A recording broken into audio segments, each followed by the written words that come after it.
Hindi laging madali ang buhay.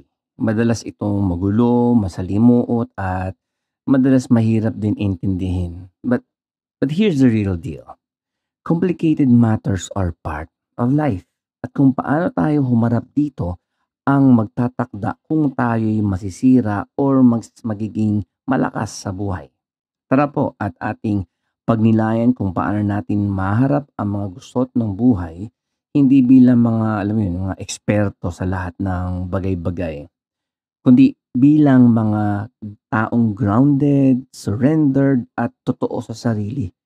Kung sawa ka ng pilitang intindihin ang lahat, ito ay para sa iyo. Okay? At para sa mga Gen X, Millennials at Gen Z dyan na naghahanap ng direksyon, kapayapaan, at katotohanan sa gitna ng mga gulo sa masalimuot nating mga buhay.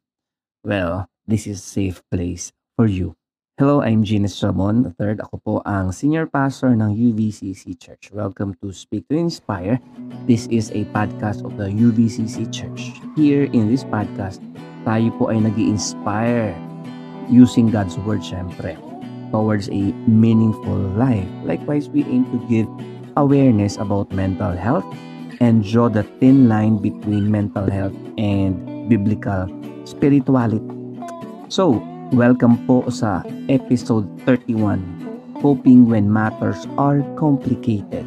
In this podcast, we will dive into the wisdom of scriptures and the reality of human experience, where surrender beats control and peace isn't found in the answers, but in a relational trust with the Lord.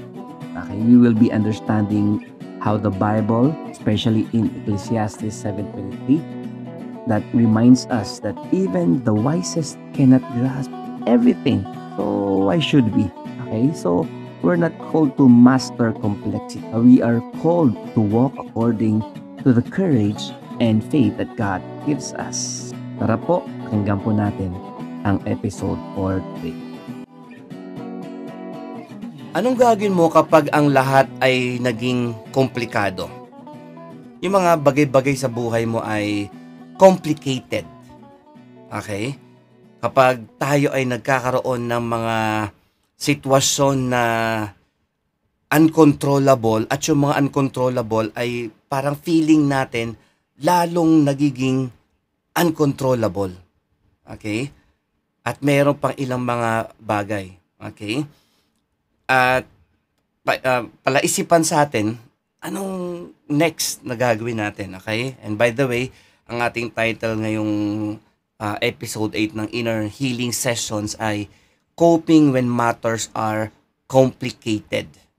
Papaano pag complicated ang mga bagay-bagay? Okay, so next tayo. Sabi dito, complicated matters are part of life.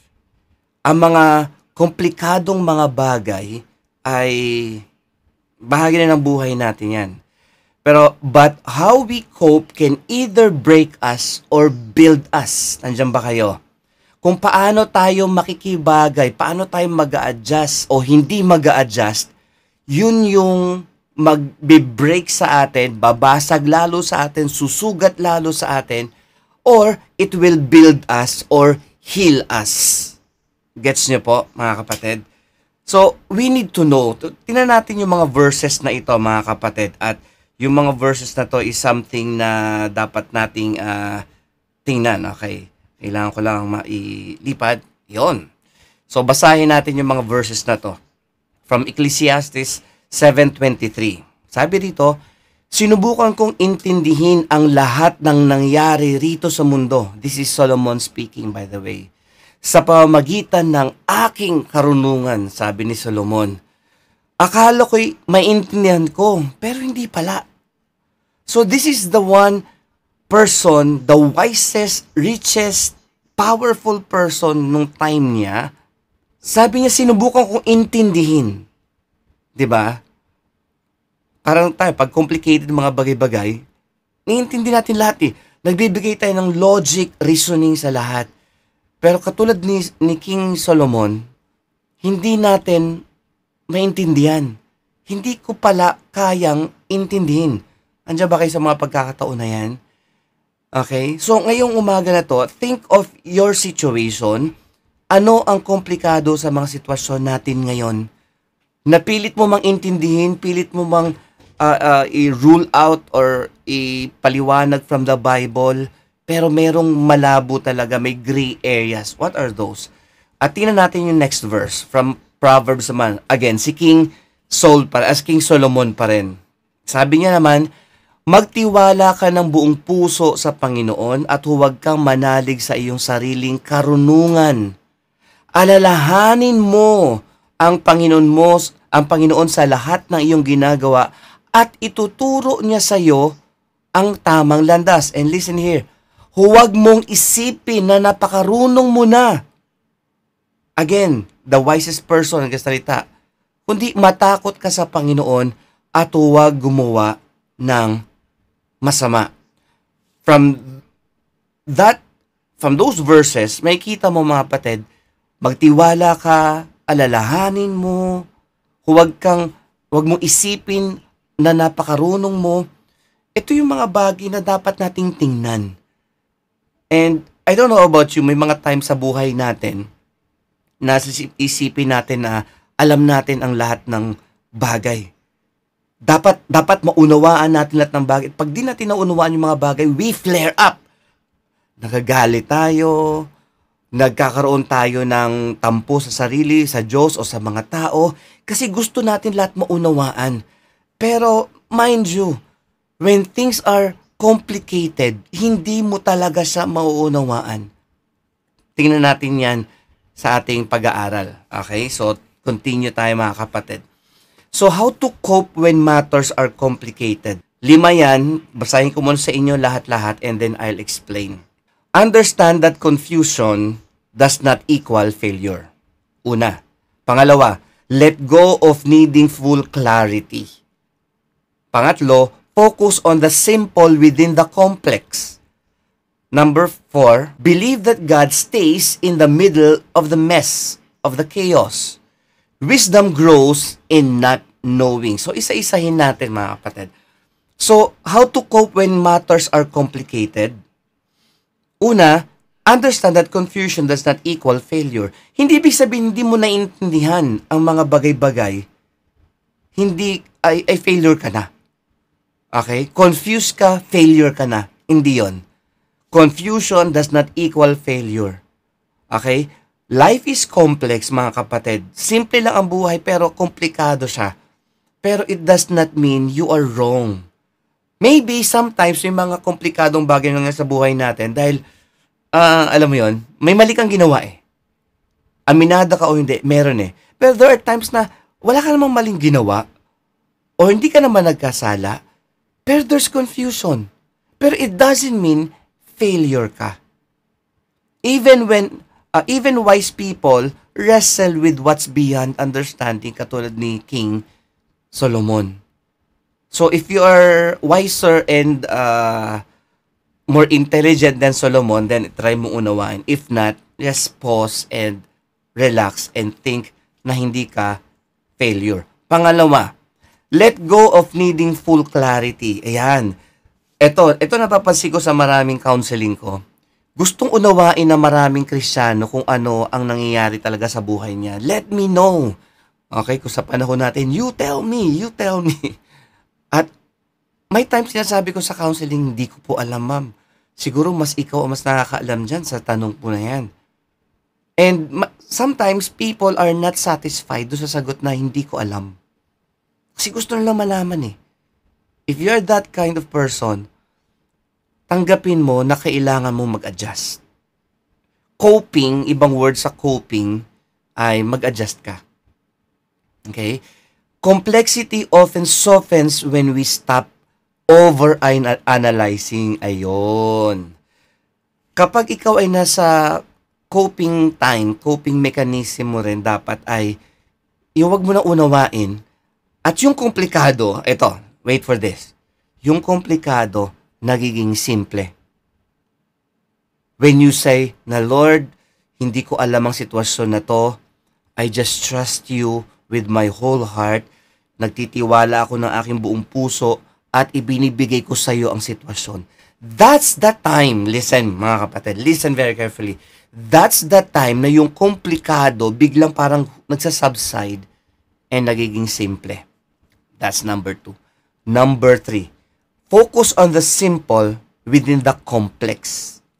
Okay? Kumbaga, kahit na ikaw ay may 4K na TV or 8K na TV, did you know, pwede kang manood lang sa isang spot, one at a time.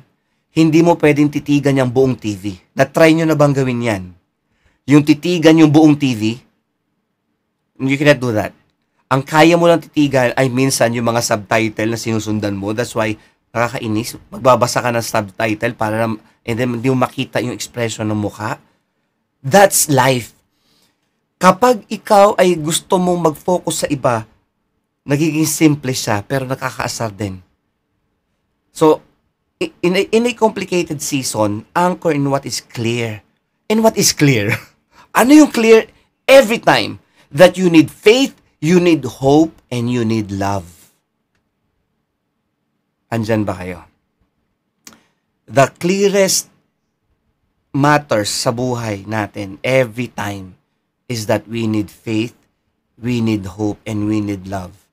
At yung tatlong words na yan ay nasa isang word lang. It's Jesus.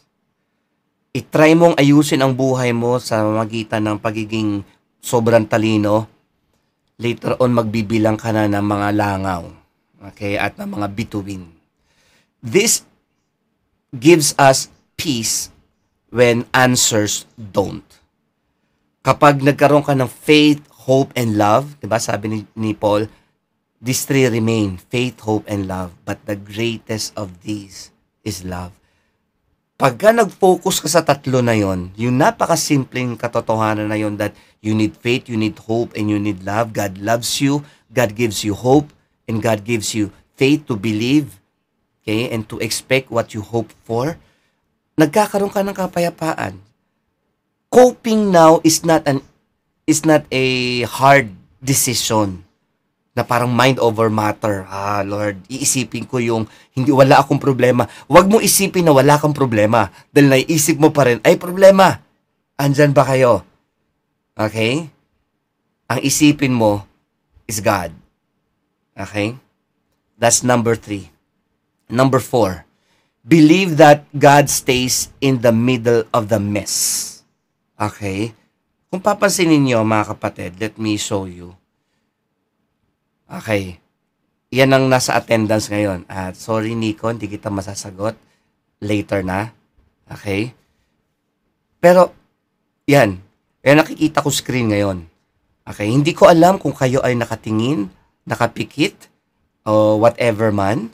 Pero ang alam ko lang ay nakikinig kayo. I'm assuming na kayong lahat ay nakikinig. Okay? So, habang dumadami yung mga tawag dito, yung mga nag-open cam, ay nawawala yung unpeacefulness ko. Ay, si Ate France hindi pala tulog. Siya pala ay nakikinig. Of course, I'm not judging anybody, pero sinasabi ko lang yung naramdaman ko. Same is true when things are complicated.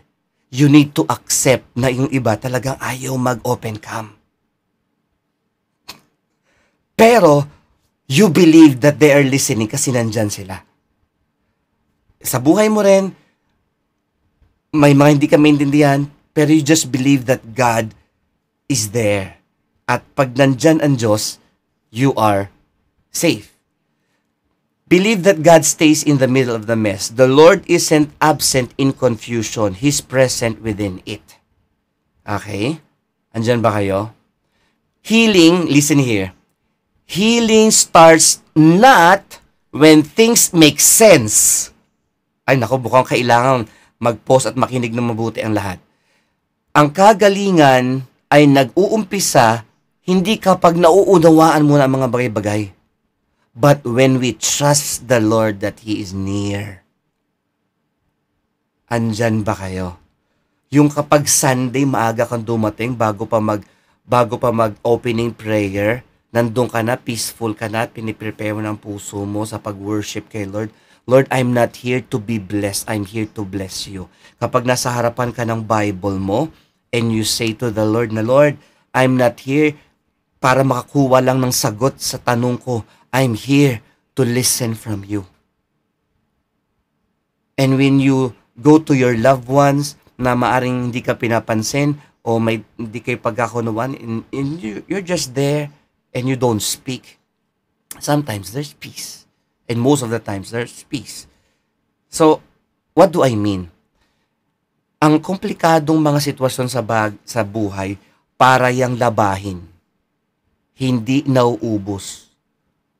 After mong maghubad ng panibagong, magsuot ng bagong damit, meron ka ng labahin. Para masaya, sa pagdating ng Pasko, i-shape mo siya ng Christmas tree, lagyan mo ng star sa taas, and batiin mo ang sarili mo ng Merry Christmas gamit yung mga problemang labahin. It's another perspective. Number 5, wisdom grows in not knowing. You understand na lalo ka nagiging wise kapag hindi inaamin mo, hindi mo alam ang lahat ng bagay. Andyan ba kayo? Pwede mag-thumbs up yung nag-agree dyan. Lalo ka nagiging wise kapag inaamin mo na hindi mo alam ang lahat ng bagay. Lalo ka nagiging fool and stupid kapag pilit mong unawain ng mga bagay-bagay. Wrestling with complexity matures us. How I wish na wala tayong lahat problema. How I wish na hindi dinaanan ng ate ko yung middle child syndrome. How I wish. Pero way din ni Lord yun to mature her. Okay? Sa lahat ng mga second child dyan, good morning sa inyong lahat. Okay? The process teaches humility, patience, and deeper faith. Okay? Nagpipray ka ng kagalingan pero hindi ka gumagaling pa. Does that mean na walang kapangyarihan ng Diyos? No. It only means you trust the Lord and you entrust yourself to the Lord. May problema ka na hindi pa nare-resolve, maybe may kailangan ka baguhin sa mindset mo. Okay? Maybe your perspective. Maybe you need to know God. Andyan ba kayo mga kapatid? Next. In conclusion, when matters are complicated, okay, you don't need all the answers. Just the courage to keep going and the trust that God's hand is still guiding your hand. Okay? Kung feeling mo komplikado mga bagay-bagay ngayon, hindi nagbabago ang mga tao sa paligid ko, yung sitwasyon ko, palala ng palala, pastor, then it's time na you stop asking for answers. And you just stop and maybe not stop pala, just pause and think and magtiwala tayo sa Panginoon ng sabay-sabay. Thank you for listening to Speak to Inspire PGE, and you've just heard one of our podcasts, and maybe you can share this to your friends and relatives at enjoy din nila yung na-enjoy mo. Okay? So God bless you. See you again next time.